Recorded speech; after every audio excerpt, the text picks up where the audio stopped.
I knew the cloisters of San Simpliciano in Milan weren't normally open to the public, except on a few special occasions. But as I was in the neighborhood, I decided to pass by and inquire whether any of these would take place during my stay. As I approached the entrance, where there's no sign at all indicating the cloisters inside, two ladies were entering and held the door open for me. I followed them in, they turned to the right and continued into the main cloister, again holding the door open. So what could I do? It would have been rude not to walk through the door they were holding open for me. So I thanked them and suddenly found myself right in the main cloister. The cloisters are now part of the theological faculty of northern Italy, so perhaps the ladies thought I was a visiting professor. I busied myself with a bogus text on my cell phone behind one of the pillars as they walked down one side of the cloister and disappeared at the far end. And then I was left by myself in this fabulous oasis of tranquility and beauty in the center of Milan.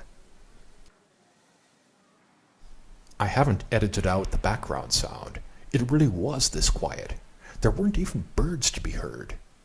Maybe they were meditating out of sight on the roof.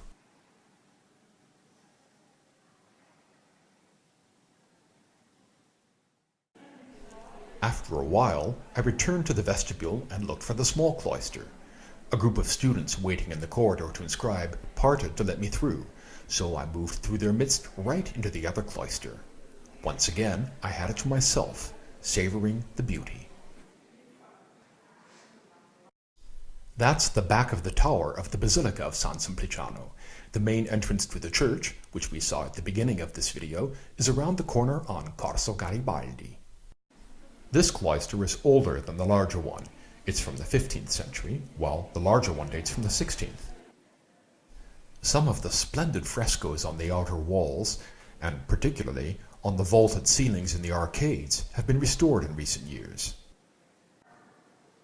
If you're planning a trip to Milan, try to organize a visit to the cloisters yourself. Check out the possibilities at teologiamilano.it or cittànascostamilano.it.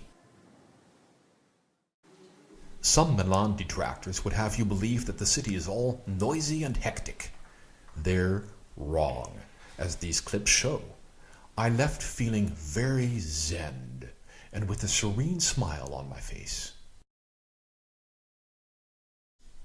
I was ready for lunch.